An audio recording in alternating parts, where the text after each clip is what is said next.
Welcome to Book Thoughts, brand lifestyle podcast. We are Thoughts for Books, and these are our thoughts on books. I'm Emily. I'm Jenna. And I'm Zoe. We hope Adriana's having the funnest vacay right now, despite what Jenna thinks. Adriana, I apologize. I mistyped your name, and I don't think I spelled funnest wrong. Right. Wrong? The sentence is, we hope Adrian's has had the funnest vacay. It's a lot. It's a lot, Adriana. We're 3 book thoughts stripping down one book at a time. Today is our last episode of our 5-week journey through Spark of the Everflame, the first book in the Kindred's Curse saga. Before we jump in, we do have a content warning. Today's podcast is rated mature. We are book thoughts after all, so we are going to be using adult language, talking about adult topics, so please pay attention to who may be listening near you. Additionally, this episode will include spoilers for all 3 current books. Each episode we will focus on specific chapters, but our conversation will include the entirety of the series. So if you haven't read it, today's episode is not for you. Lastly, I'm just going to apologize ahead of time. Maybe we, but definitely Jenna and I will at least mispronounce a name or place. Jenna Winna Banana. Jenna Winna Banana will be leading today's episode. I thought that you'd like that. I do. I like it. Good. Wait. Strip it down, girl. Oh. Strip it down, girl. Strip it down, girl. All right. We're going to start out with chapter 25 today. Diem has made it to take in the view of the palace totally untouched by flames and is taking in her first real breath since she heard the explosion. Until she looks to Lumnos City and hears the mumblings of the explosions at Bennett Armory. Of course, that makes sense. That's what the Guardians were after. Weapons. She hadn't really put any thought into any of the intelligence she had gathered previously. She knows how the world works, though. Armed with absolutely zero healing supplies, Diem pushes forward, trying to pass the perimeter of the Royal Guard, realizing all mortals, healer status or not, will be turned away. She spots and feels Luther in the crowd. He ignores her until she calls him an arrogant ass or something like that, then he stomps over only to deny her access at first. She convinces him she's there to help, and he makes a hole in the odd barrier that's been formed around the armory. Diem muses that it must be the twinning together of magic to create a force field? I don't know. Diem hurriedly follows his quick pace, and he takes her to the injured they've managed to pull from the explosion. Diem sits with the worst of them, noting how horrifically disfigured from burns a lot of them are. The first man she sits with, she touches an unburned part of his flesh, and his wailing stops, presumably, I knew I was going to say that wrong, being taken into unconsciousness from the pain. Luther is keeping a close watch on her while also calmly giving out orders to his royal guard. When Diem is done tending to those she can by mainly whispering soothing words, she starts picking up snippets of conversation happening between Luther and a woman with piercings and a behemoth of a man with wild blonde hair. The consensus is that it's possible others are inside, but the integrity of the building is too compromised for the descended to do anything without risking crushing those who might be trapped inside. Diem decides being small makes her the best candidate to go in and hunt down survivors. And after a very fun banter session with Luther where she almost gets a smile out of him and his blonde-headed friend, she wins and is escorted by their female companion to the entrance. Diem parts ways with her saying, "Time to find out if Grandma Lumnos likes me after all." And she's entering the flames. The heat bearing down on her, plus the weight of her guilt that she is the reason for the loss of lives here, becomes too much for Diem, and she thinks that she'll never be ready for the cost of war. When she finds a dead guard in the armory, she decides that it's probably fitting and better for everyone if her life just ends in the flames along with the death she's caused and everything goes black. Before we jump into questions, I feel like I should say on the car ride here, I told Jenna that I was going to try to be positive today. but then she told me that I can't be positive.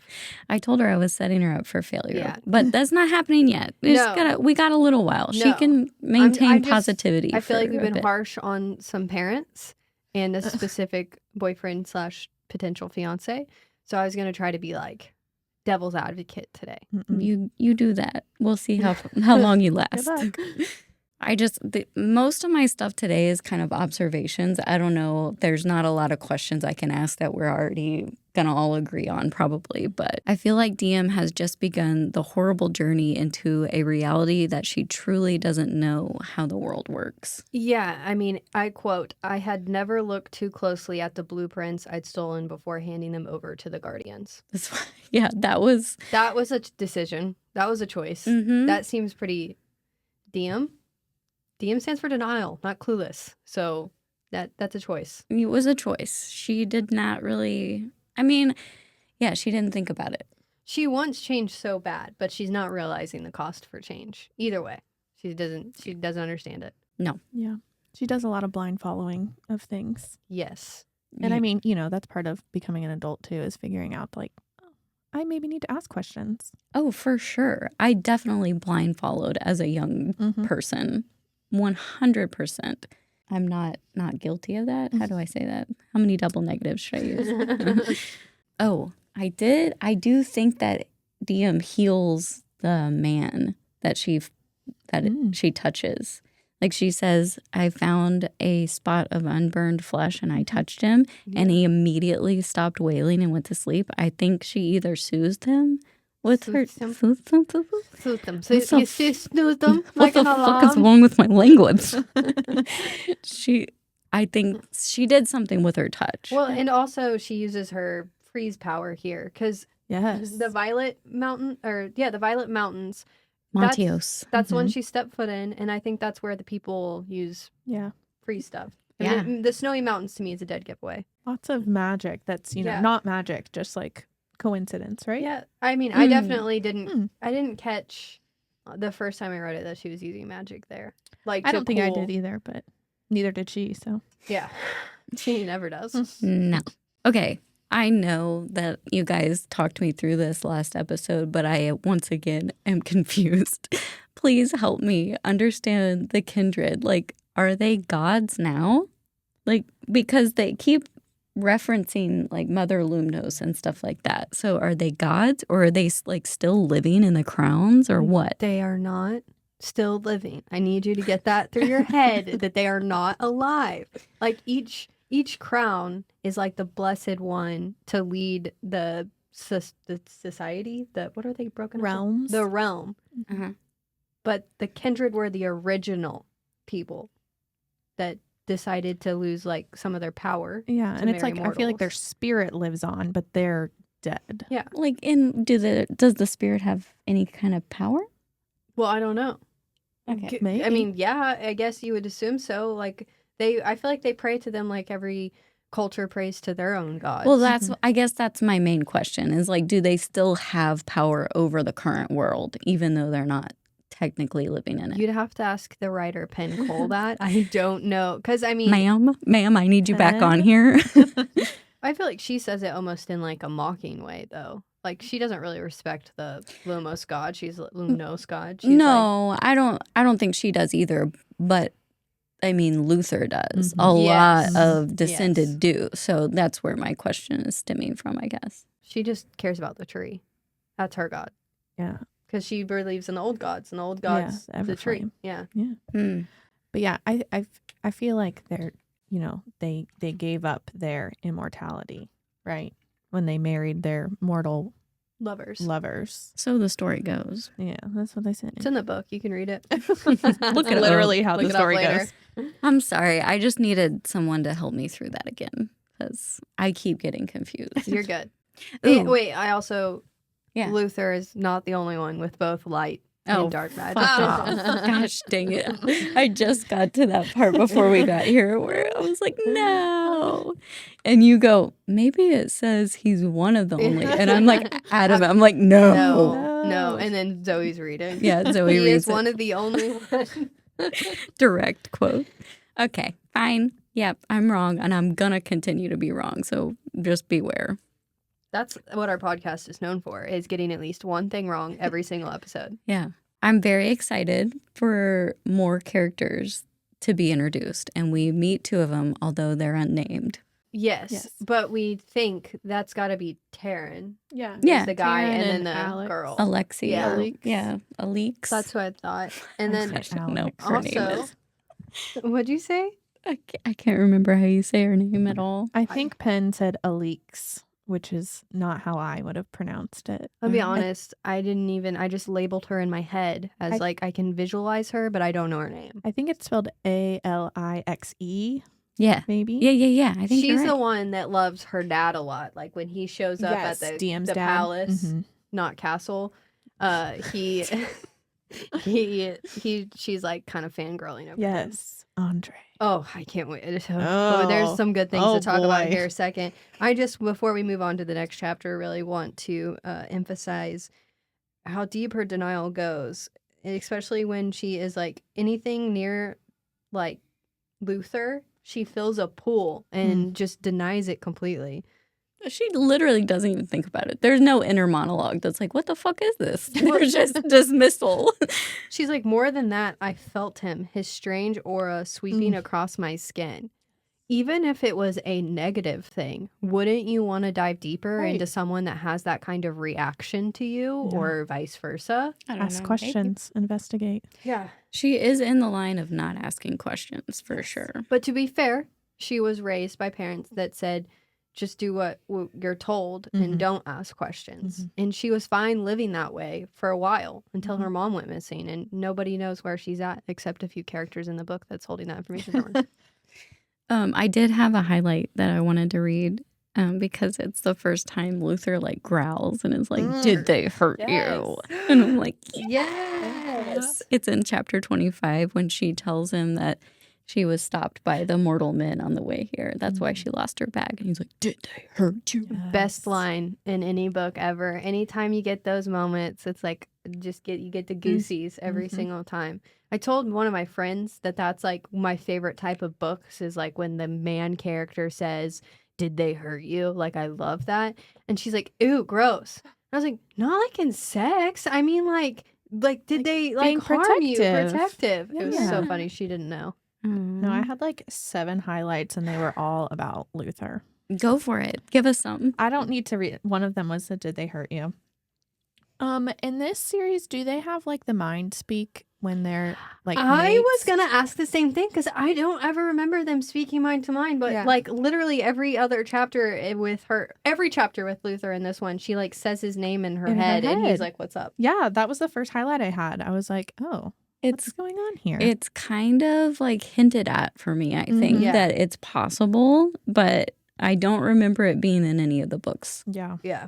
Taryn, when he like smiled when Diem and Luther were interacting, and I was like, he knows what's up already. Yeah. He feels the vibes. He's got a feeling. Yes. I just wanted to say this part also highlights like I am trying to be better at understanding that war and battle, if you're on the good side, no matter what, will have ugly parts to it.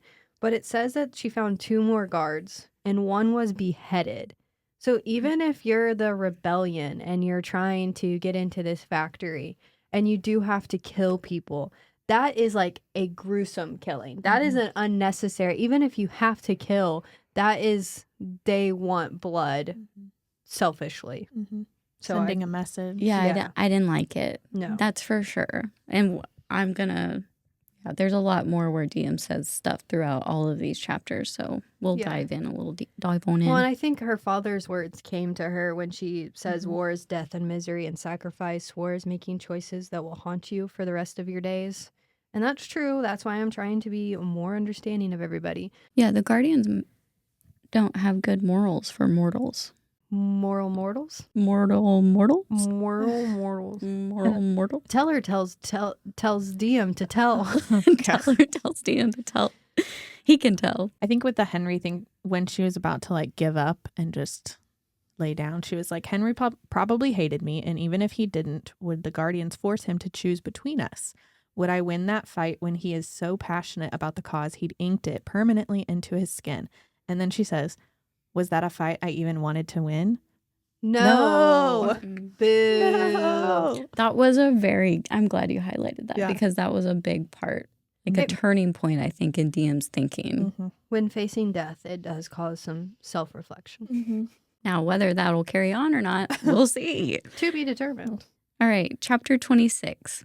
She's woken by the voice inside her once again saying fight, but this time there's a cooling sensation coating her body. 2 months off the flame root powder, and I've truly lost it. Diem, child, come to reality with the best of us. You got the power! With the craziness granting her renewed energy, she's back upright and searching for survivors.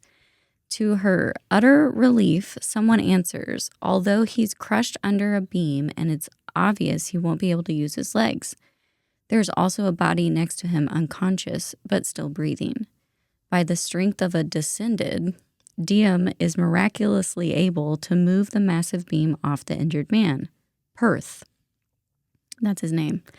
And together, they get his body on top of the unconscious man to use him as a stretcher. Diem is now dragging both men by the arms of the unconscious man, and Perth is trying to help by pushing off the ground with his palms. It feels like they're moving centimeters at a time, even with Diem's maximum effort. But they are making progress, and then Diem feels a breeze unlike the one cooling her body from the inside out, literally causing steam to come off of her body, but it's not magic. Then she hears Luther and feels his light magic touch her as he's sent in ropes of light to haul her to safety. She's able to pry herself loose and tie the ropes around the injured men. With the men out of immediate danger, she laughs in relief and disbelief. Luther and her meet eyes, and Diem has a vision, the same one where she's dressed in black armor and swinging a black blade, blood and death surrounding her. But this time the figure standing with her is no longer shrouded in darkness. It's Luther, with his bloody, jeweled sword, standing with her in the middle of the battlefield.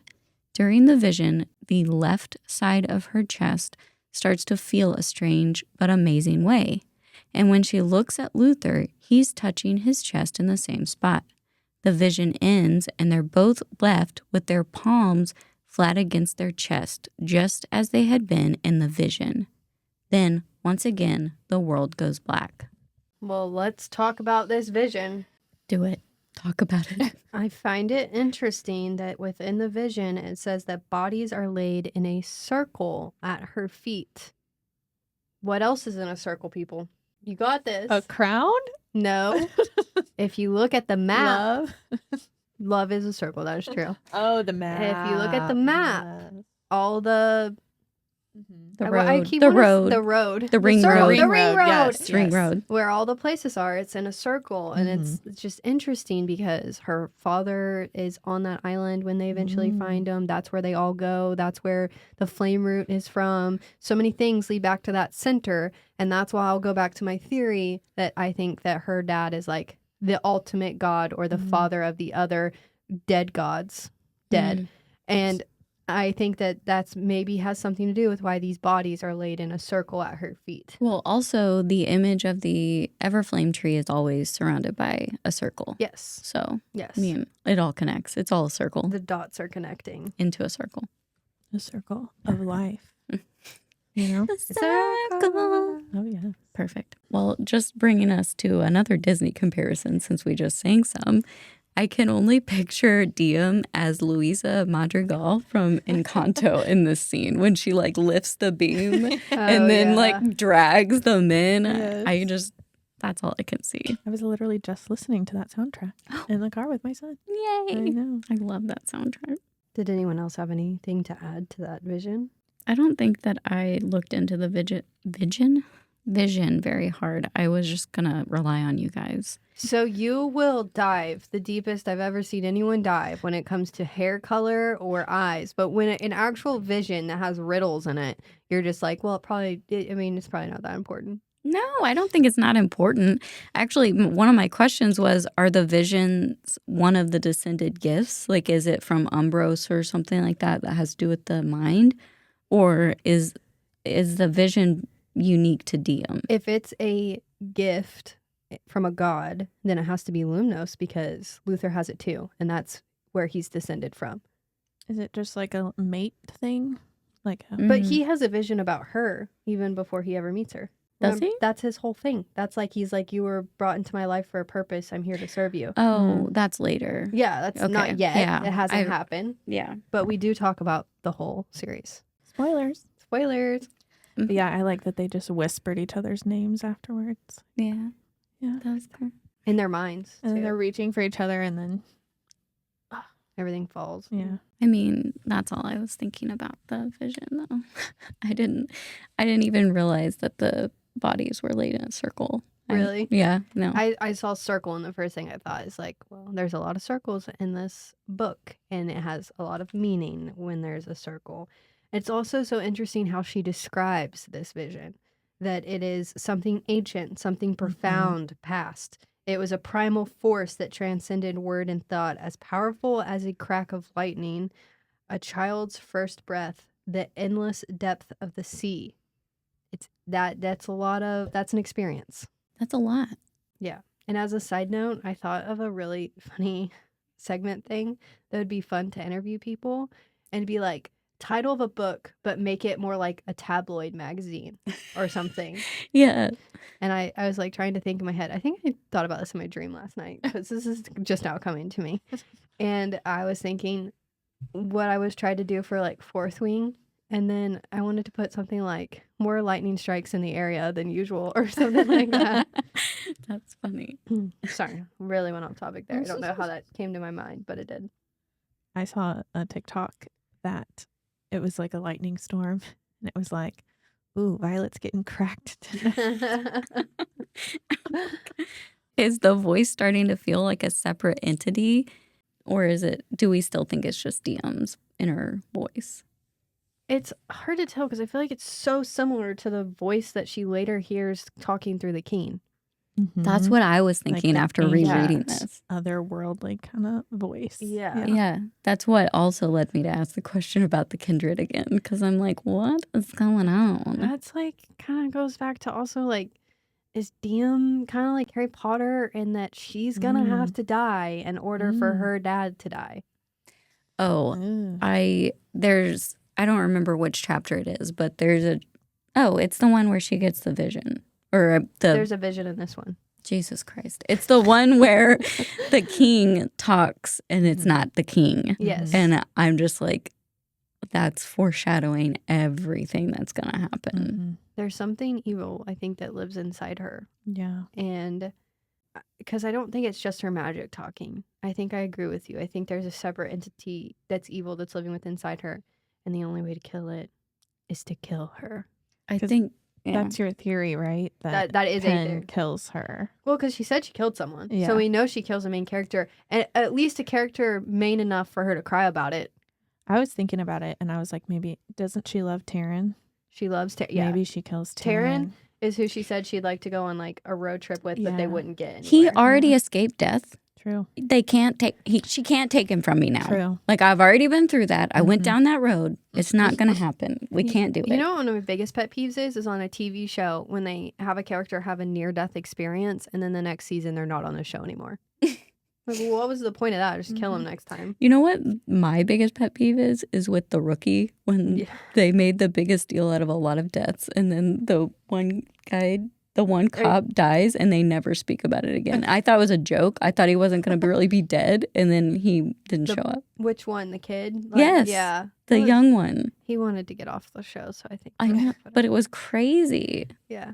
How they did it was crazy. I think I rewatched that episode like 6 times to make sure that he was actually dead. Because I was like, is he going to come back? That's what I did. I was like, what the heck? I was explaining Chinford to Jordan last night. Because he asked me who I thought the cutest people on that show was. Anyway, chapter 27. Okay, book thought girlies. Daddy Luther is here with a Diem in hand and orders to get the fuck out of my way. We get glimpses of Diem regaining consciousness to hear Luther talking to Eleanor and insisting that she needs to find Diem pants, not a dress. But when Eleanor goes to leave and she instructs Luther to stay behind by Diem's side, He says, not even Mother Lumnos could pull me from her side, which prompts Eleanor, who is his cousin, to question who Diem is to him. But before Luther answers, Diem blacks out again. In between passing out and coming to, Diem is always greeted with a comfort she's never felt before, even recognizing the voice that she hears like something primal in her bones, and she feels safe with the other one that's holding her. ACOTAR spoiler here. I feel like the relationship between Eleanor and Luther in this part is more and Resand. Yeah. Rysand. I refuse to say Resand. I didn't do the audiobooks, whatever. Yeah. And I was agree. also going to pull in a Throne of Glass connection. Okay. That Rowan smells like. Oh, all those things.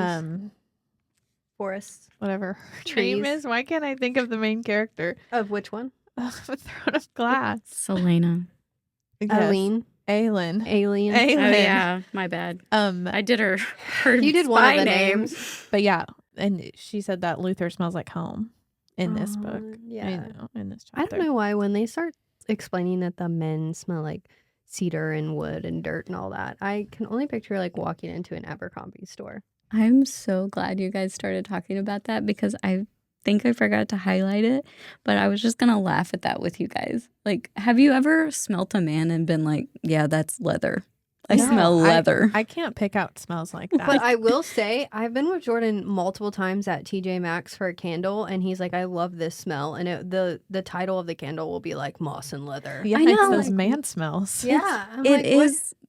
Yeah, they're described like that, which I get the authors using them as descriptive words for the men's smells, but it's like if I Yeah. picture Garrett, I'm not picturing like an oaky scent or like whatever they're describing. And then all the girl scents are always like lavender and Vanilla. lemon. Daisies. Yeah. That is interesting. Smell is like isn't it the most powerful memories it can I think draw? so, yeah. Like Mhm. so it's nice that in books that's what they care about, but I don't know if I've ever. Here it is. Like, is it applicable really in real life? Yeah, I mean, you do pass by people and you're like, wow, they smell good. Yeah, Or they I'm smell attracted bad. to smell too. Yeah. Or Yeah, or unattracted. wow, Yeah. that Yeah, is for sure. Ooh, that's an all natural deodorant right there. But here's the quote from the book. It says, "It smelled heavenly, masculine, fresh, earthy moss and damp cedar, old, tanned leather with a peppery musk." If I close my eyes, I feel like I'm listening to like a Downy commercial or something. It's like that. I would never describe my husband as smelling like that. I don't think No. I have a good description for smells other than good and bad, or wow, that smells like Axe, or that smells like Abercrombie. Yeah, I would that's say it. like, that smells really good. It's like I just walked past Abercrombie in the Yeah, mall. Like, 100%. I could say that. Yeah. Yeah, so he was about to tell Eleanor that I think she's my mate. Yeah. Yeah. I think that. I mean, mates are in this book, right? We know that the animals have it, but people. Oh wait, yeah, It's because Keen has a mate. Next chapter, Yeah. Luther mentions it, but Do they call them mates? Yeah, specifically? because Yeah. that's okay. like the I Keen. can't One of his remember. titles is mate. yeah. Yes, Yeah. yes. Yeah, that was one of my points. Was like I just in all caps put mates. Yeah, I think he was totally about to say. I don't know what else he would have been about to say. I think she's my friend that might Killer? mean more. Assassin. I think we might be more than friends. No, it had to be mates. Yeah. She's And the one who's gonna take the crown. She thinks she's so mortal, so mates aren't even a thing to her because mortals don't have mates. That's a No. descended thing. They talk No. about that later in the series. So I don't even think that's probably crossing her mind. But no, he's someone, nothing's crossing Diem's mind at this not, point. Okay, not a Let's lot's just going through that be head of real. hers. Which is kind of fair since she's never We're being ever been positive allowed today. to think for herself, Yeah. and her brain has always been clouded with flame root. So let's give her True. some grace, guys. And let's True. give Jenna some grace because she just said that perfectly. Did I? Flame Flame root, yeah, you root. didn't stutter on it. You did Oh, good. yeah, it's probably because I wasn't reading it. The thoughtfulness Luther shows in saying, "Don't get her a dress, get pants." She Like, likes pants. What? What is So this? sweet. So much he's already noticed about her. Ugh. They've had 3 interactions by this point. Yeah, If maybe. this is the 3rd interaction. I think. It's something I just like love that. it. Because Yeah. Lily, Mhm. and then she came by the castle to do some healing. Yeah. So, yeah, she's picking up on his scents, and he's picking up on her clothing habits. Everything. Oh, I just made another point that said love is easiest seen through how well you know a person, and he knows Diem wants pants. That's all. That's all I said. She wears the pants in the relationship. I think that's gonna be true. Chapter 28. Diem wakes up in an unfamiliar surrounding, and as she's taking everything in, her sight catches on movement in a chair that's been brought up next to the bed, and a hand outstretched like it's ready to hold hers. Luther. When she thinks his name, his eyes immediately open like he's heard her thoughts, sensed her. He reminds her of the events that previous night and then asks if she's okay. But all she's worried about is Perth and the other man. Luther says they're both recovering just fine. Perth went to Fortos, and the other has already been sent home. Everyone else Diem saw and tended to is also going to make a recovery, except for the woman who wasn't breathing upon her first approach. Their conversation is interrupted by an animalistic scream. Soiree. Talk of the beast leads Diem to reveal that she and Soiree's lives have many parallels. Luther asks Diem if her injuries are healed and tells her he was planning on taking her to the healers first thing. She says she's pretty sure there's nothing wrong, but then she scolds him for waiting to take a mortal to the healers. He's a little taken aback, but comes to the conclusion she truly believes herself to be mortal. He then asks her to check in on the king. Diem is, of course, very hesitant. Since she's been banned from working at the palace and all. Finally, she relents. When they reach the king's chambers, Soiree is waiting on her perch.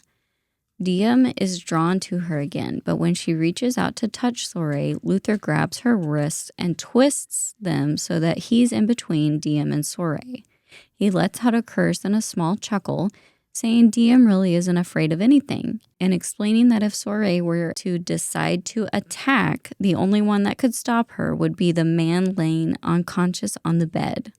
Diem is trying to focus, but finding it hard with all the contact her body is sharing with Luther's. She looks up into the golden eyes of the Gryvern and catches her cocking her head and making a sound that Diem senses is accusatory. Diem is able to pry herself unwillingly from Luther's embrace and starts to inspect the king.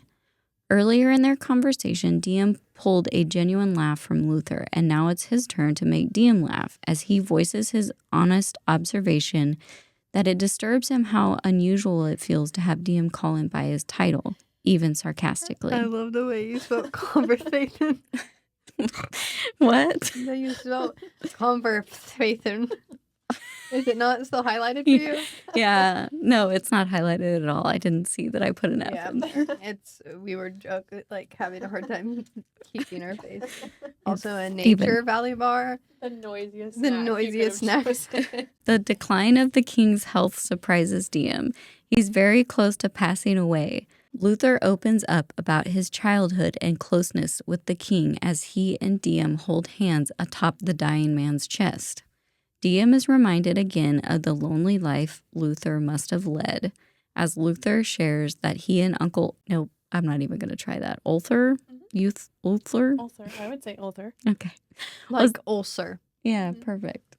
Cirrhosis of the liver and Uncle Ulcer was the only one he could trust. Luther also says that Ulcer was an uncle, mate, and king.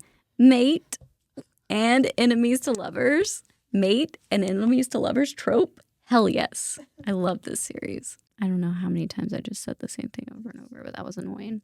All right. During their discussion of Diem's opinion of the king, she says one of my favorite lines, causing a light to illuminate in Luther's eyes. You should have said a light to spark. I should have. Missed opportunity. Name of the book. If death of the innocents is a cost we're willing to pay, then we don't deserve to be powerful. Yes. Get it, girl. Preach it. This is my idealistic view on war as well, naivety and all.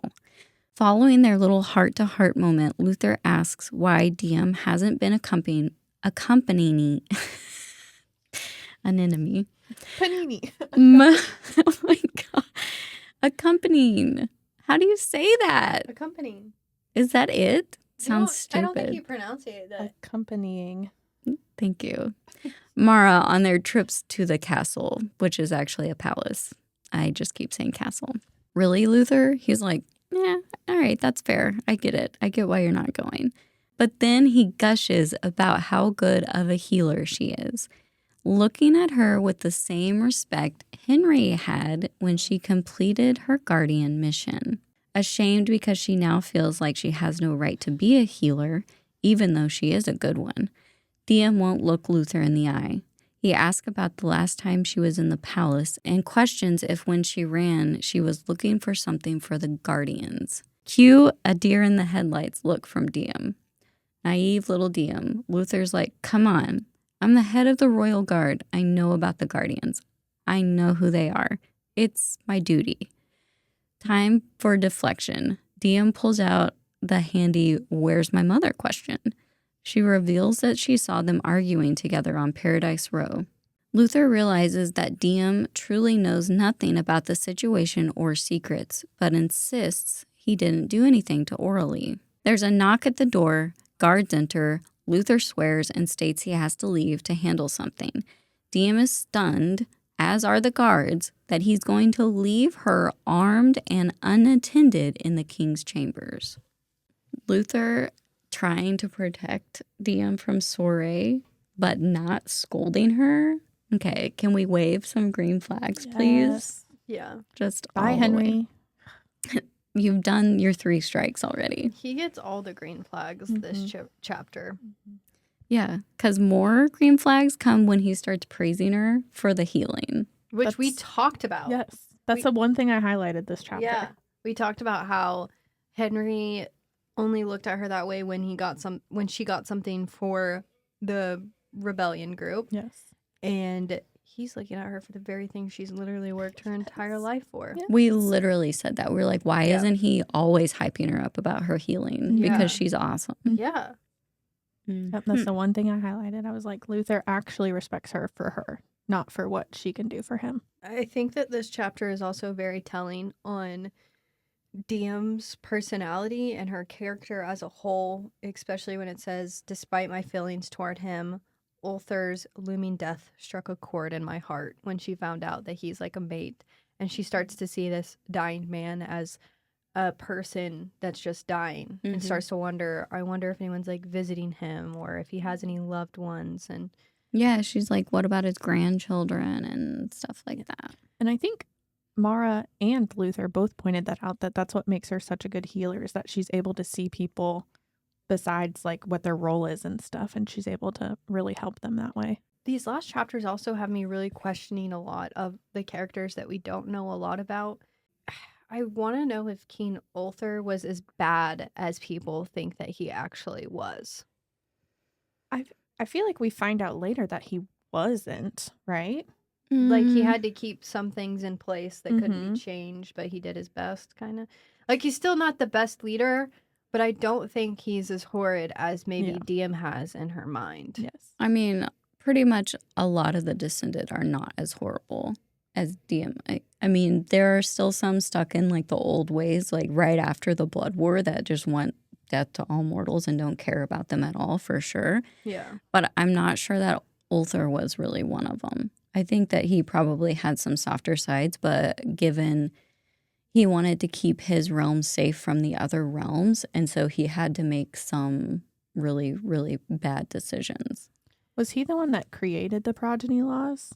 I guess he's been around for a while. He has been around for, like she says, even the oldest mortal. He has outlived that person. But I can't remember if he has or hasn't. But it's just so interesting to me that he has a mate that he had to see die at the hand of just because he had power. Yeah.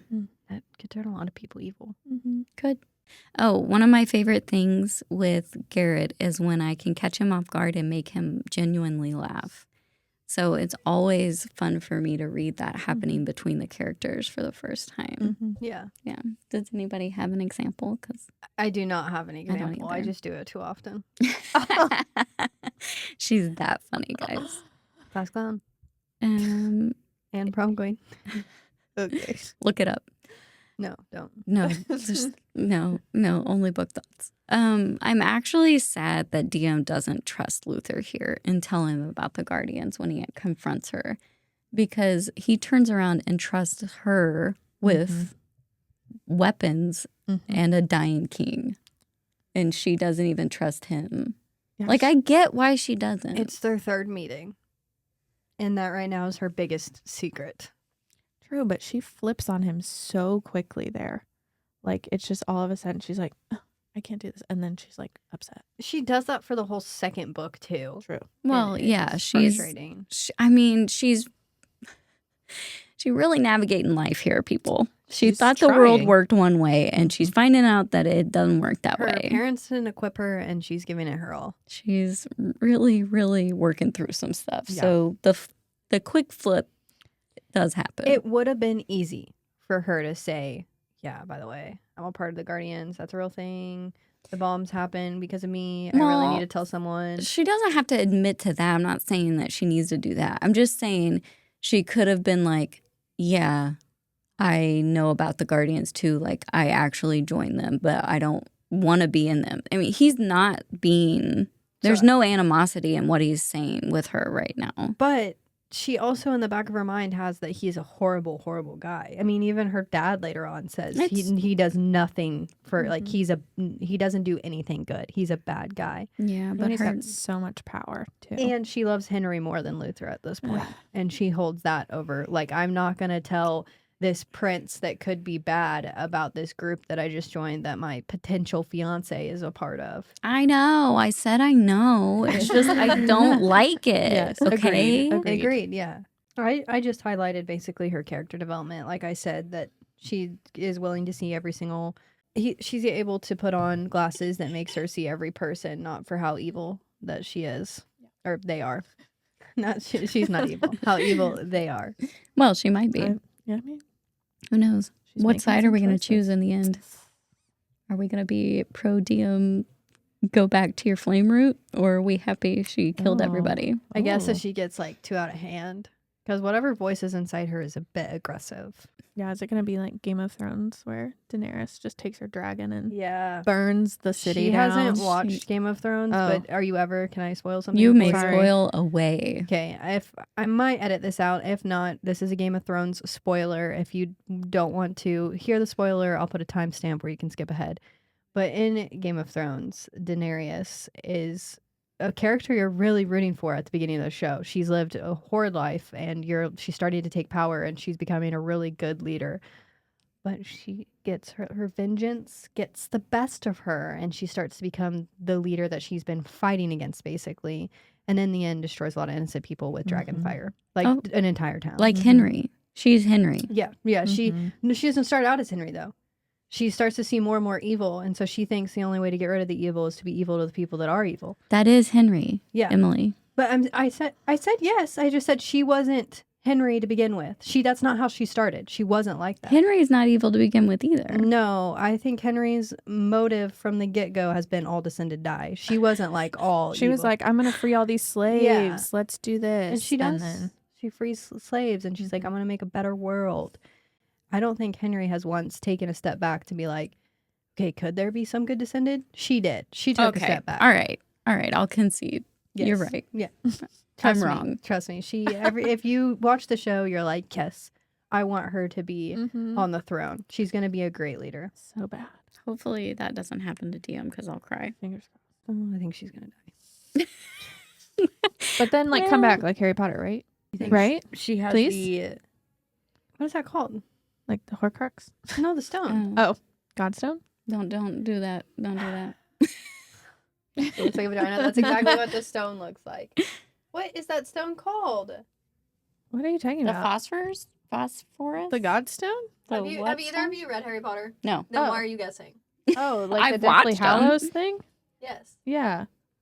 The resurrection stone? Yes, the resurrection stone. Well, you know, in Harry Potter, he, like, part of him dies because he's got a Horcrux in him. So Yes. part of him dies, but then he gets to come back, and then Voldemort's gone. So that's going to happen here, right? He gets to come back because he has a resurrection stone. And the father Remember, is he drops Voldemort. it in the forest, and that rolls out. Mm-hmm. Oh my And you God. think that's What why? if all of that is like that because her dad was supposed to be dead and then she bleeds on the stone and he comes back alive? And then, yeah, It's just Harry Potter. it's all Harry Potter. Penn Cole, Just we're on to kidding. you. That's like Kidding, when people Penn, say love you. nothing makes me angrier when then everyone is like, Harry Potter is literally Star Wars. And I'm like, it's literally not. I hate Literally. that. Because they're like, it's a I don't even know Who's Harry's father? Nobody. Harry has a father. I know, but But- not that comes in like, Yeah. I am your father. I think they just say because it's like a chosen. I don't really know. I don't know No, I Star get Wars it. enough, but Yeah. it makes me so mad because it's like, how long have humans been around? Of course, there's going to be some plot lines that are similar, but the Right. entire to just say that this entire wizarding world that was just in J.K. Rowling's mind is Star Wars reinvented. I mean, Also, like, Every fantasy series is like a chosen one. that's what I was going to Like, say. yeah, Any literally all of fantasy them. series you could argue was just rewritten from another fantasy. Mhm. Yeah. Like you can seriously sit there and make that I argument do and be like right. that when we interviewed Penn Cole, she said that the first thing that she pictured for this book was actually the end of this book with Diem getting the crown because she liked the idea that the power didn't go to like the son of the king or to someone like that. It could go to literally anybody. Mm-hmm. The That's power pretty fresh. chose its own. Yeah. Yeah. The power Pretty chooses the fresh. person. Even if they're the power in Fortos never chooses a woman. Because the women aren't allowed to. Women they're aren't healers. relevant. Women suck. All right. Chapter 29. Diem is thinking about her future and how it is so very unclear to her now, and how just a month ago she had a clear vision of what her future was to be. Sure, it wasn't something she had been able to plan for herself, but at least she knew what it would hold. Find her mother, keep Teller in school, serve as a palace healer, help the guardians. She reflects on how, as a child, she was able to go to her mother for comfort and how much she truly misses her, guiding her through her life.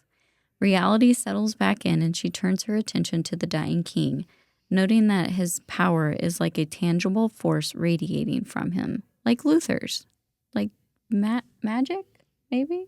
Maybe she's recognizing magic. When his breath becomes like that of someone passing away, Diem whispers the sacred rite of endings to him. And as the last word of the rite leaves her lips, Diem is suddenly staring into the dark blue and very lucid eyes of King Ulthar.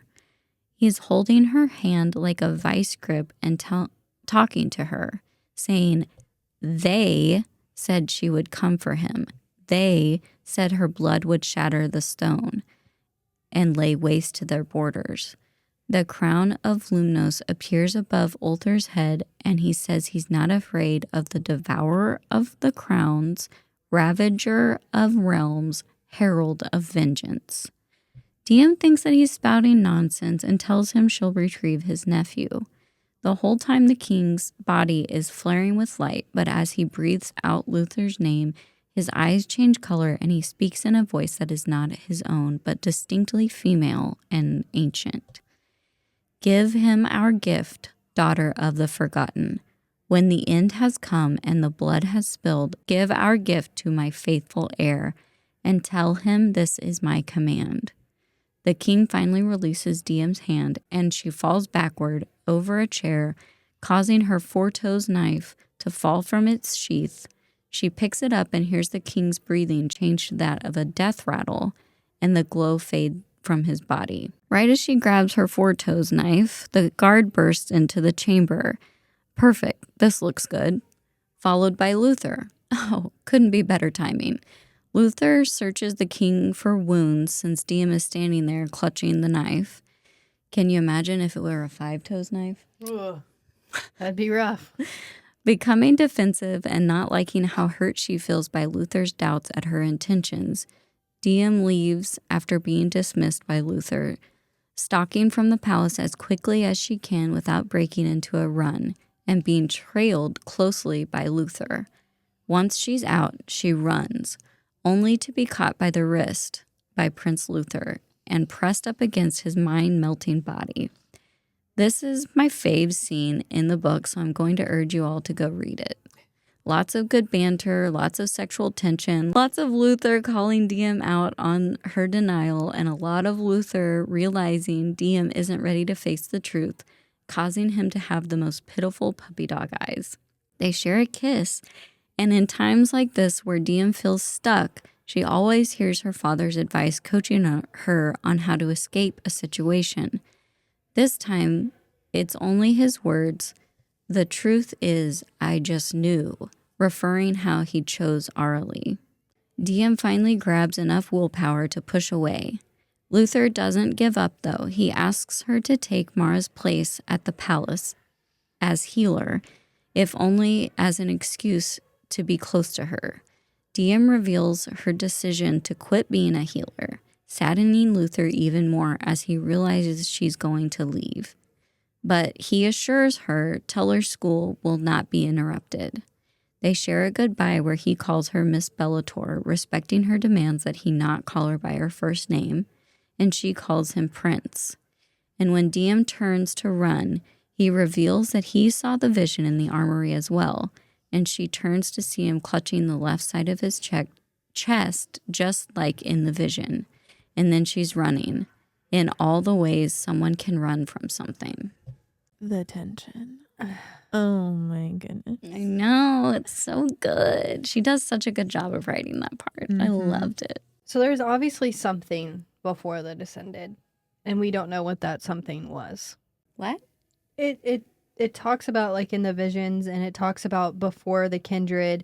That's like where their religion comes from, is at a time before the kindred, and it's been passed down through generations. She talks about her mom used to comfort her with a warm mug of tea, and she'd talk about the time before the Descended that had been passed down by the mortals. So what was before the Descended? What created the Descended? That's what I get from this chapter. Did the Descended and Everflame like tree? the kindred, did they come from like a different world? Well, the kindred came from something, and then there's the Everflame tree that they Mhm. destroyed.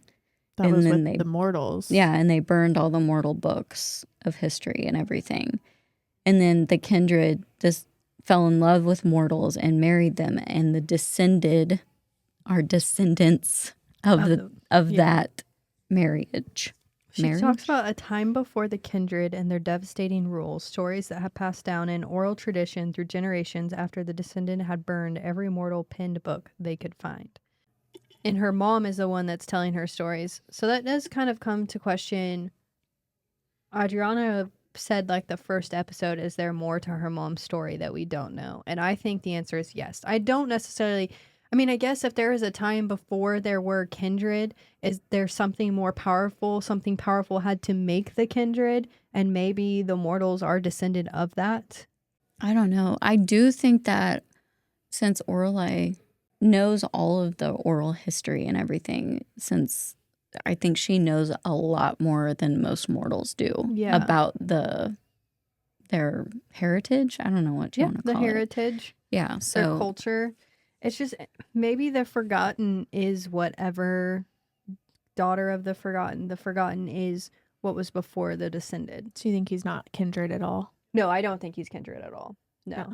And it says welcome.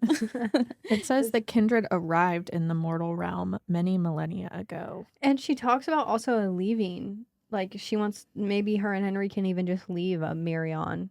Amarian. Yeah. So there's Is that just the continent? yeah, Yeah. that's the circle road. Yeah. I don't know. I was just like, she has to know now. She has to know. He confronts her and tells her, like, can you not feel my magic? Because I know I feel yours. And she denies it to his face and to her own face, which he also calls her out on. Yes. And he says, the only person you're good at lying to is yourself. Yes. Diem is the definition of denial. Yes. I mean, I know that there have been times where I didn't want to face reality that was in front of me, and I wanted to run and I wanted to hide. So I get it. I get not being ready to face stuff for sure. Yeah. I just don't know that she has time not to face things. Right. And after so many signs, you think at some point maybe Yeah, like, she would come on, girl. clue in. Come on. Open your little eyeballs. But yeah, the tension. Let me die with the taste of you on my lips. What? Okay, Luther. Like, against her own knife? What? I was kind of in my own world because I had to reread that, but I just came to a thought. Share your thought. I'm going to repeat what he says a little bit. Keen in his little state that he is when the female talks through him. Give him our gift, daughter of the forgotten, when the end has come and the blood has spilled. Give our gift to my faithful heir and tell him this is my command. Who are we talking about? I think, okay, are you ready for this? Theory time that just maybe. formed. She is the gift that needs to be given to her dad so that he can take vengeance to whatever happened to the forgotten. Whoa. Yeah. So we think Dad is a good guy? No, I think Dad's bad guy. Dad's bad Okay. guy. Dad has vengeance on mine. Then why do we need to Dad no give good. Diem to Dad to get his vengeance? Because it says give him our gift. And it's weird because we don't have a gift at this point. I think they planted the gift within Diem. It's Luther. The faithful heir is Luther. So he you think has it's a Lumnos relationship. talking through? Yeah, Ulfar? he has a relationship with Lumnos because we find out later she's the one who saved his life when he was split in half from his father. Mm-hmm. So you think that this is a positive thing being said to Luther, not a negative thing that needs to be said to her dad? Oh, well, I mean, I don't think her dad is Lumnos's faithful heir. I know. I don't think this is Lumnos talking through the dad, though. I think this female voice is that same female voice that she kind of hears within herself. It's whatever the forgotten is. Oh, I just always assumed it was Lumnos. I think that's not for Luther. That's so smart, Emily. What? What you just, like, this is the forgotten queen or whatever you want to call talking it. through and saying, Talking through. Tell your dad that, like, give him our gift, that you are the gift. She doesn't know that, obviously. Yeah. But that God is, like, speaking through the king right now to talk to her. I feel like it's not to Luther because right before that, the king has said, I'm not afraid, devourer of crowns, ravager of realms, herald of vengeance. So I feel like it's whatever's being said to her is not about Luther. Damn, you got a good fucking point. I agree. I agree. You agree? We'll see. That could change. Everybody knows a theory can change within seconds. Yeah, I mean, mine just did for sure. Wild. Dang. But I agree with you. This is also my favorite chapter in the book. Yeah. There's just so much built up to so many things because not even just her getting this vision through the king, but also her and Luther. Like the buildup has been coming for all of these things and it happens all in this chapter. I know, it was a lot to go over, man. But I do really like it. Yeah. I like how this book comes together for sure. I'm a big slow burn fan, and this is the ultimate slow burn book and series. It is very slow burn, and to think that Penn Cole wanted to make it even slower. She didn't even have a scene with them like kissing in this book. Right. I'm glad she gave us a little taste. Yeah, I'm we glad need about that.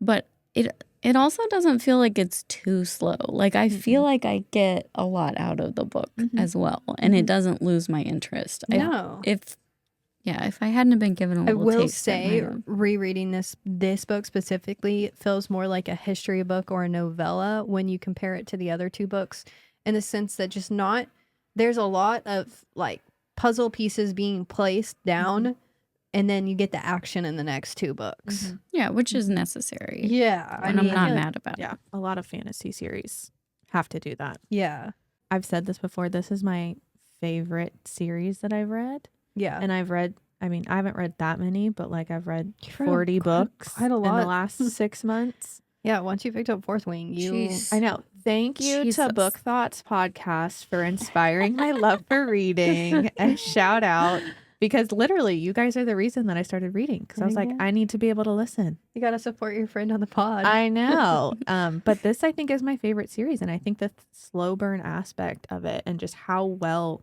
she writes is one of my reasons. And just that if you like world building, you Mhm. definitely get that. You have a lot of Mhm. questions, but you got it. And then if you like the love, you get that. If you like the found family, you get that too. The extra characters. If you want to be mad at a parent, you get Yes, that as well. right. I don't know what genre that is, but Yeah, you've got a little bit of everything in here.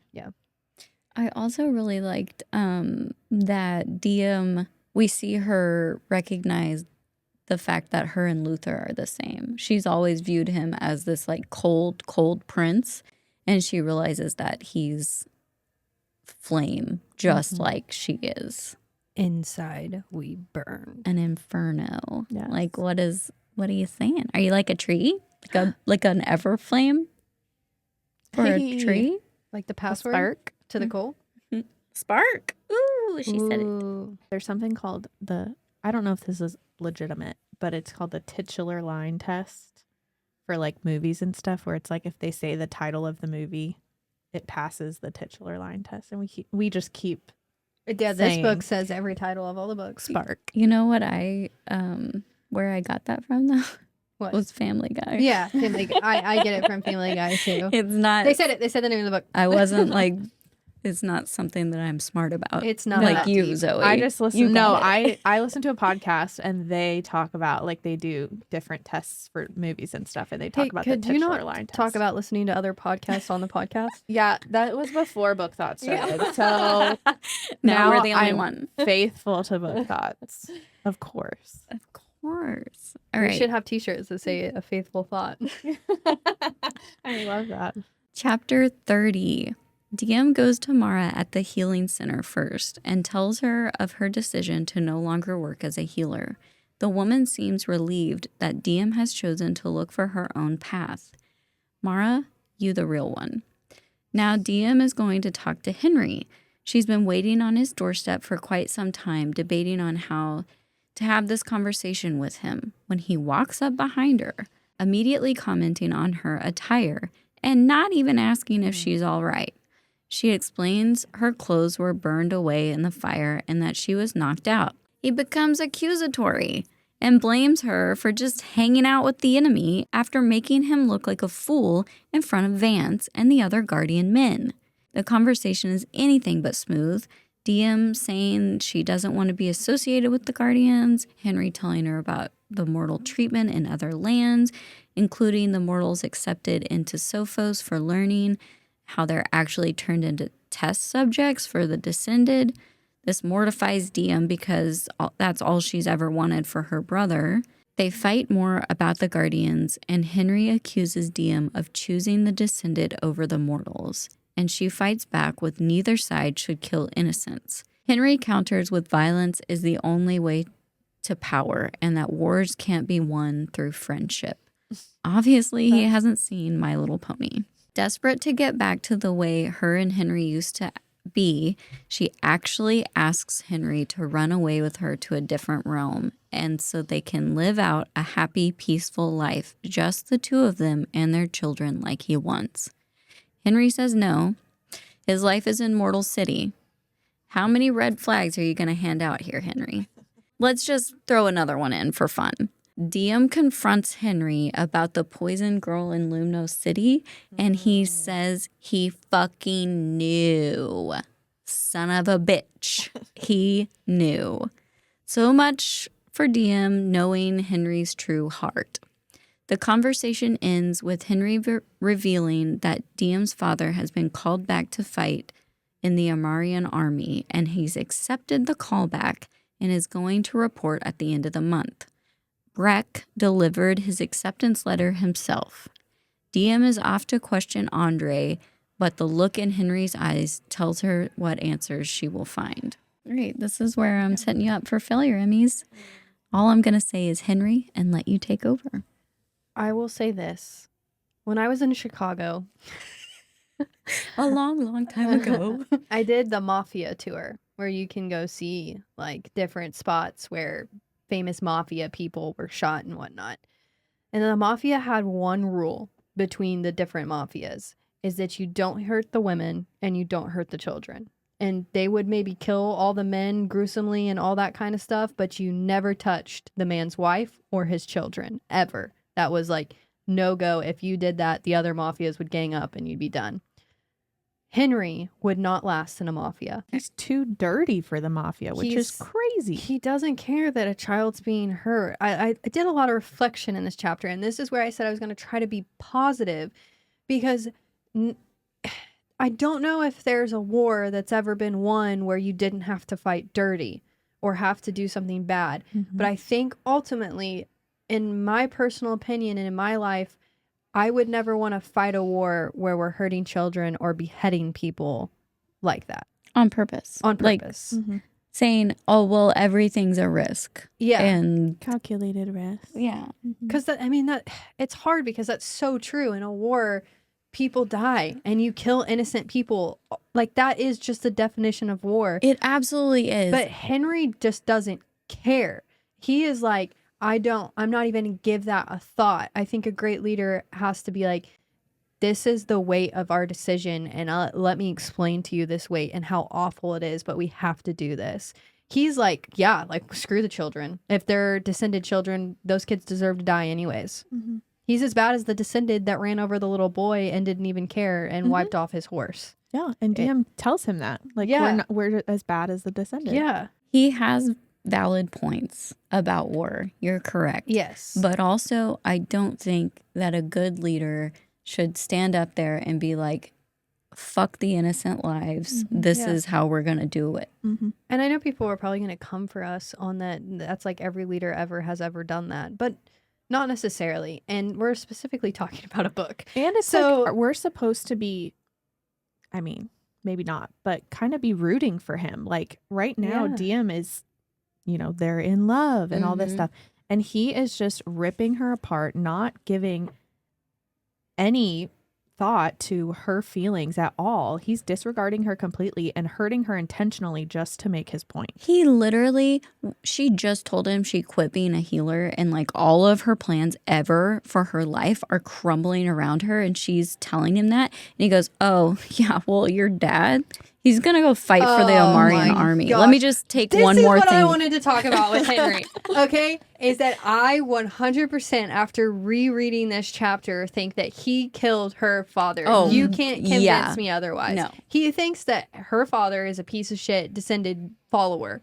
And that is why I think that he killed her father to try to inspire her to like be against the descended. And he didn't care that they because he knows that Andre has killed people in the Guardians before in order to keep the peace under the Crown's rule, which is a terrible necessary evil sometimes. But what Andre does in the next chapter is he at least admits how that's an awful decision. Like, he is like, yeah, I had to kill mortals for the better good. Like, I can almost picture him saying that with regret in his voice. Absolutely. Henri is saying it with like, yeah, like, whatever. Like, this is a piece of trash that I just took out. I know. When Diem starts comparing her father to Henri, I'm like, baby girl, they are not the same. No. Like, they may be doing the same actions, but not with the same heart. You think you know Henri's heart, but if you step back, he's not got the one you think he does. Yeah. Yeah. I just also, he just sets her up for failure in every way that you can. And the constant lying. She's not like her mom and dad, where she can be in a relationship where everyone's lying to each other. No. So. Well, I mean, she's figuring out that she's not that person for sure. I will give it to Henri, that part where he was like, did you think we're going to win by the power of friendship? I actually laughed out loud. Yeah. I was like, this is funny. Yeah. I'll give him that too, because I mean, she is being kind of ignorant to like the reality of what a war is going to look like. Totally. But why is she ignorant to that? I don't know. Mama, what do you think? I don't know. It's a holistic idea that she has, and I just am 100% behind it, no matter how dumb it may be. It's for sure. Her bubble is being burst as we're reading this. I'm a My Little Pony fan, so friendship will do it for me. I'm just gonna read both recaps for 31 and 32 right meow. With the pain of a headache mounting, Diem reaches her family home, her safe place to retreat to, and what she finds is a visibly upset Daddy Bellator seated at the dining table, reading from the letter Luther sent. He's confused as to why she's being admitted to be an overnight guest, why she's saved descended from a burning building, and why she's healing people at the palace at all. Her mother's rules have always been explicitly to avoid all things descended, and here's the prince to the crown thanking him for his daughter's service to them. When Andre puts together that Princess Lily is the same girl Diem teased Teller about over dinner not too long ago, he calls Teller into the fray. Diem flips the spotlight on him, outing his acceptance to return to the Amarion army. We might think the conversation is going to end happily with a solid father-child interaction where he comforts them both, promising to return home before they know it, but no. When Andre tells his kids Diem will support them through her work at the Healer Center, Diem has to fess up that she's quit to be able to follow her own path. A deep, centering breath, and Andre is ordering her to go back to Mara and ask for her job back. She says no, and his answer to this shocks both her and Teller. And the reader. Yeah. Then she's to marry Henri, and he can support them both with his courier job. Diem outright refuses this, saying she'll get a job on Paradise Row. Andre is adamant that no daughter of his will be a barmaid or prostitute. Diem's world is crumbling, and her rage boils out not through action, but through words, telling Andre he's not even her father, and she'll make any decision she wishes for her own life. The conversation is over when Diem takes it too far, asking her father questions of her mother he can't answer and pushing him to kick her out of the house. Running again, this time through the familiar marsh that surrounds her childhood home, Diem feels hot, so hot, and she can only see light, like the sun is trying to engulf her. She knows Teller is there and he has been running after her and caught up once she tripped on a root. She's lying there, the ground turning to complete blackness beneath her palms.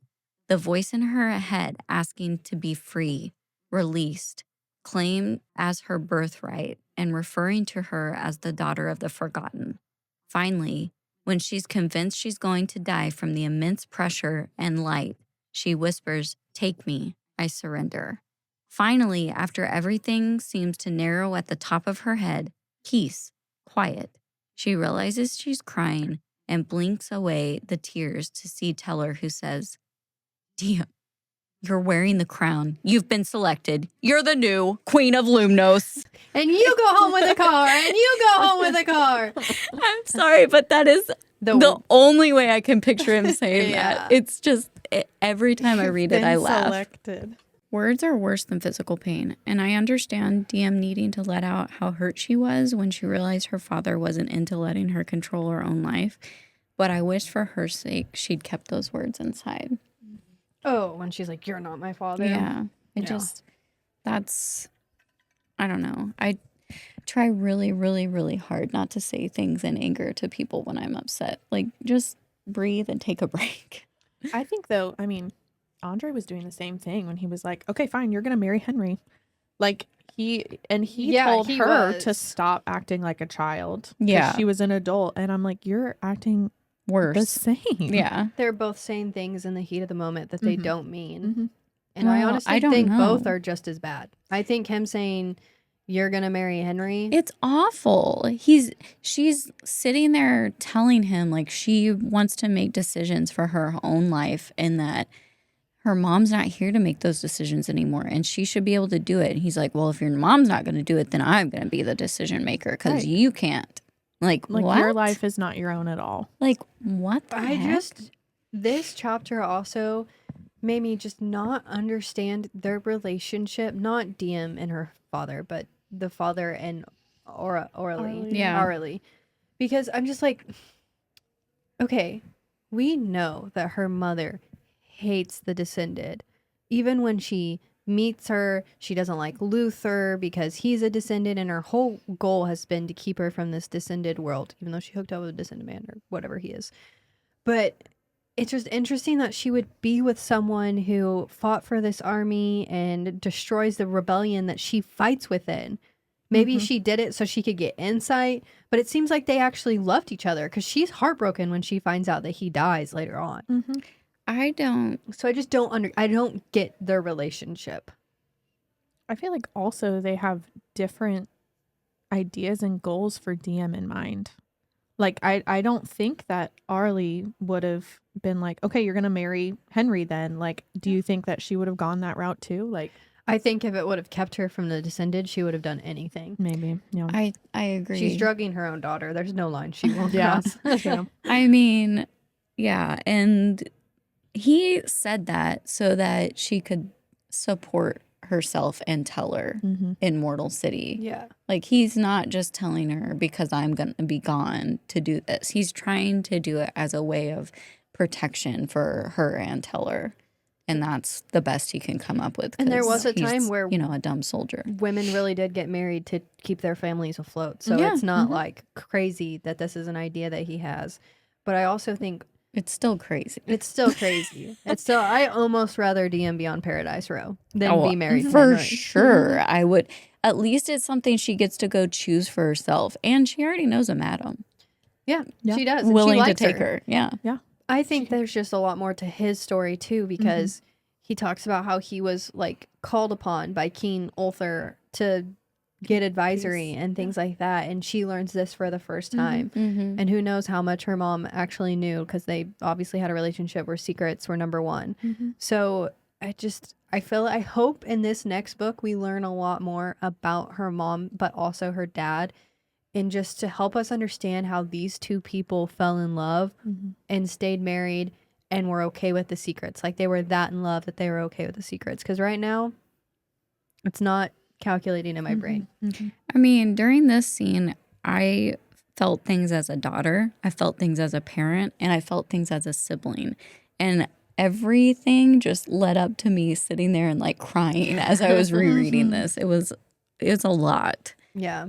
It's a lot of emotions. It's a lot of everyone. It's like a little triangle is trying to protect the other person In a way that the other person is not okay with. Yes. Which should be maybe put into the formula of finding a way to protect them. Except maybe Teller. Ugh, poor little Teller. He's just sitting there with slack-jawed, like back and forth at Diem and Andre, like, what? There's his world is crashing down around him. Was this the chapter 2 where Andre was like, you can't be courting the princess of Limnos? Yeah. That whole thing. And poor Teller's like... And then he gets on to Diem. He's like, you've been feeding into this ideal. Yeah. Well, and Teller's trying to be like, Diem, I can talk for myself. And she's doing the same thing that her parents do to her and doesn't give Teller a voice. The cycle. It's a lot, though. Both their worlds are coming crashing down. And Teller didn't ask for it, and neither did Diem, but Diem's definitely the catalyst. So now that Diem's wearing the crown, we're sure she's going to accept everything, right? No. Yeah, she's not going to like regress into like, oh, I'm still engaged to Henri and all this. And Yeah, and I'm immortal. I'm immortal. For It sure. would have been a much shorter book, too, if she had done that, had accepted her fate. I guess. But she does spend the entire next book in her favorite little word, denial. I will say surprised when I read the next book and she wasn't in complete acceptance yet. That was a shocker. Yeah. I don't know why, You're because like, how?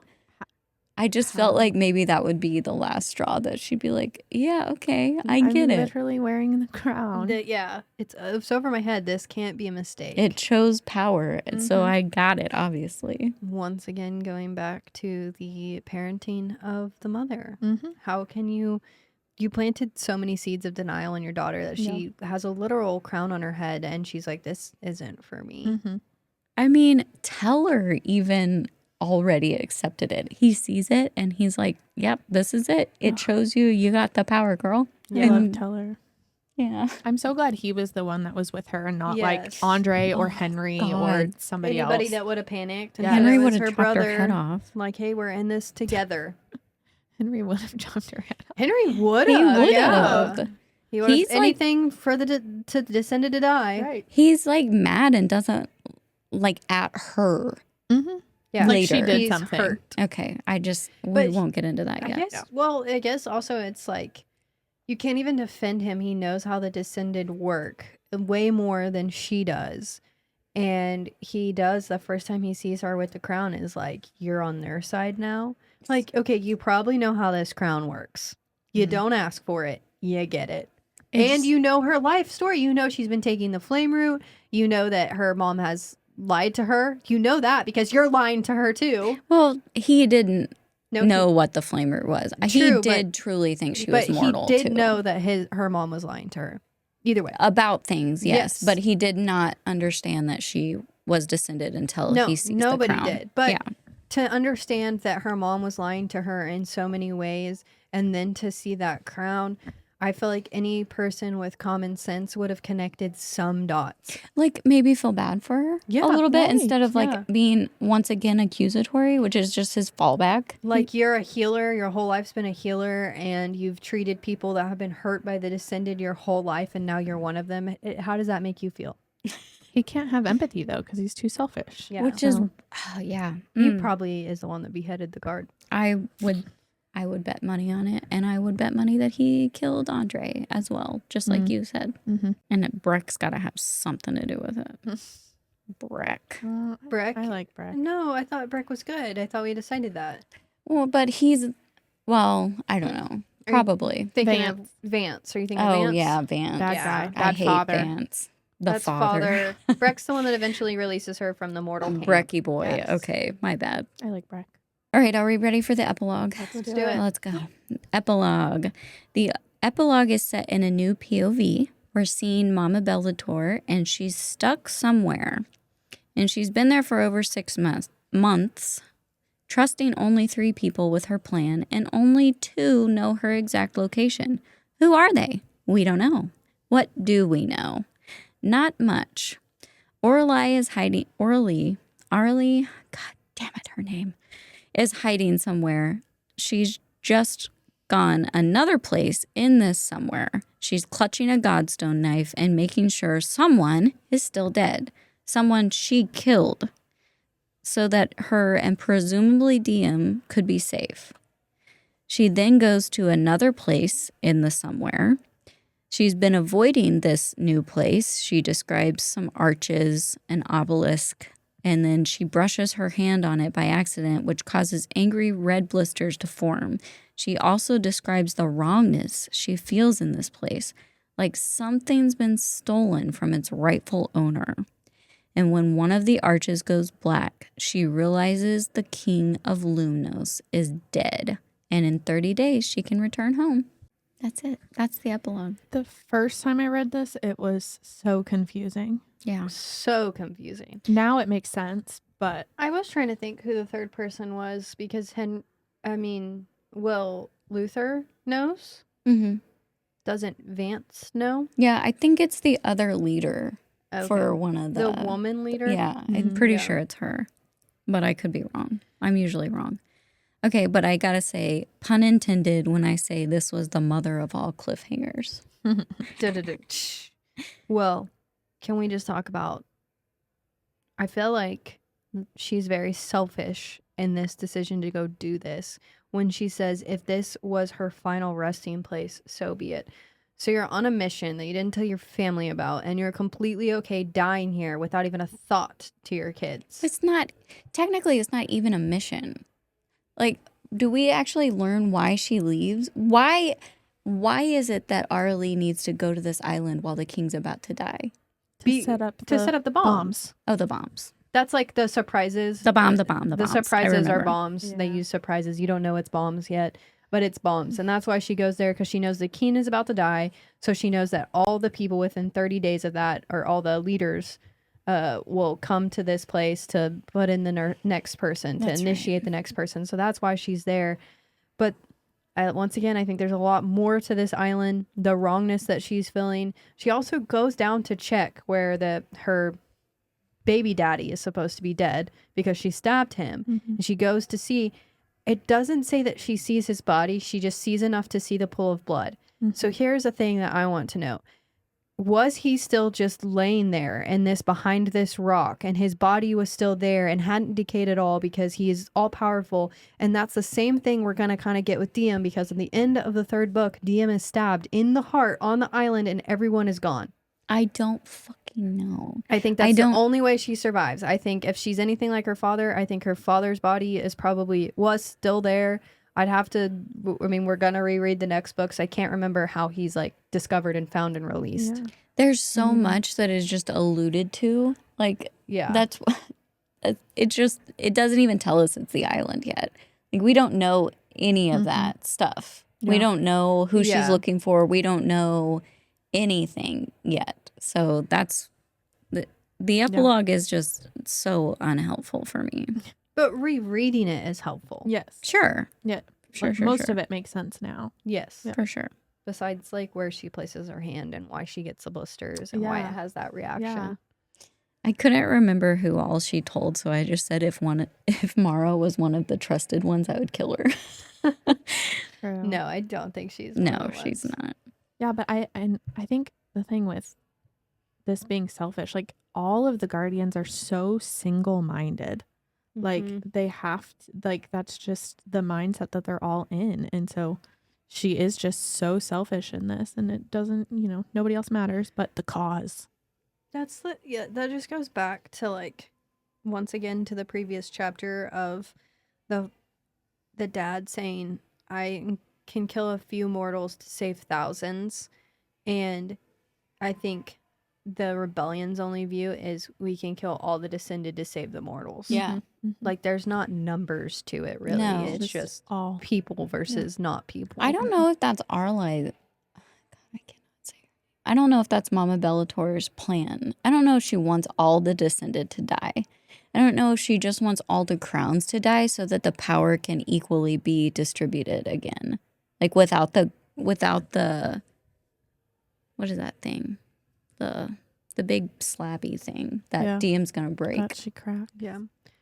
I don't know. Her like hatred for the descended is just so evident. I feel like she's kind of like Henri, but maybe she'll grow. Maybe rereading it, I'll be like, okay, no, she does have a little sympathy here. But the fact she immediately hates Luther.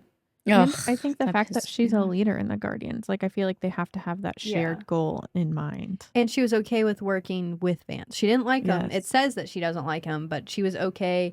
And Yeah, but she was only okay because she was in control and she could make him stop, I think. she didn't have the best reaction when she learned that her daughter was tortured by him. Yeah. Not as motherly of a reaction as I would hope. She's not motherly in a lot of senses, Emily.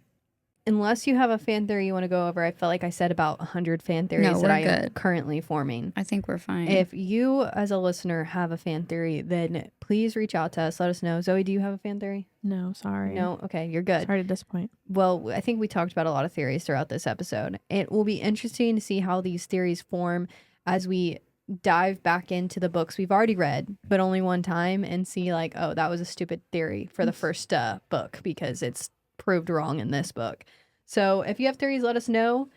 You have a spotlight, Jenna? I just was like looking on Pinterest for, I just looked up the series, Kindred Curse Saga, and I saw a date for a burn release, and it was 7/14 of 2026, and I did no more looking up of anything else. I want to say on one of the podcasts that I listened to before the interview that we had with Penn Cole, she talked about how she wants to release the book before the end of the year. Okay. That is, I want to say, but also, I mean, she hasn't set a date specifically because she doesn't want to like give people hope and then not meet that, because that's happened in the past. So she unless it's from her site, I'm not going to trust anybody's. No, I'm not stuff. saying we should trust it. I'm saying we should definitely be No, I loved the very research skeptical. she put into yeah, that. I just really, really got into it. Now let's wrap it up. Thank you so much for listening to this week's episode. Next episode, we will have our first interview with a voice actor, and then we will continue our strip down of the Kindred's Curse saga. Be sure to follow us on all of our socials. Tune in every Friday on YouTube or wherever you get your podcasts for a new episode of Book Thoughts!